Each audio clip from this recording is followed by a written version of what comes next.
I'm a scientist, I'm an innovator. I probably avoid doing it like a textbook says you should do it. I want to do it my way.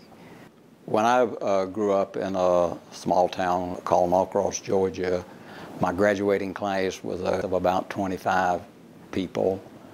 My main interest was basketball and baseball, but I did do well in school, and with my parents' insistence, really went to college and didn't go try to be a professional athlete. When I looked at all the southern universities, to me North Carolina stood out. Medical research is so rewarding to me because of the potential payoff. Being the one that developed a drug that actually helped people.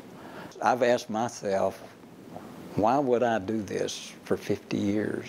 As a not-for-profit research institute, like a university, that's our business, to communicate to the rest of the scientists, what we're doing. When I came, there was no money, so if we didn't bring in money, there was no job the next year. Everything I've done has been done on projects that I brought in by some mechanism, which when I say projects meant funds, which allowed me to hire people, fund myself, hire people to do the work.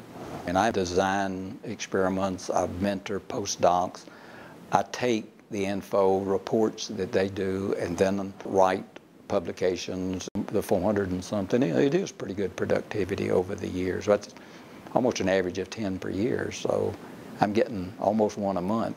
I had a NIH grant to do basic studies on cocaine, and as we were developing these compounds to treat cocaine abuse, we began to realize that they had a certain property that looked like they might be good imaging agents, which was not expected, and the reason we were able to get a patent on it.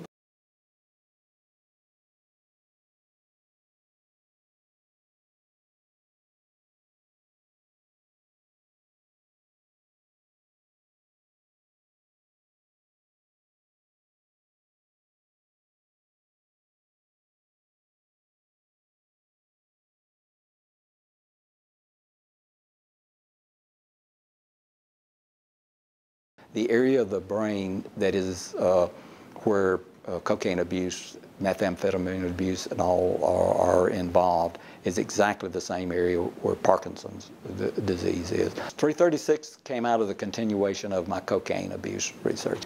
What cocaine does is just overtake your normal reward and just multiplies it quite large. And with time, it also makes changes in the brain. You don't have the ability to make wise decisions anymore. People that are obese probably have a degree of their system being out of whack in that area. Gambling, same thing. And I am still doing research in this area.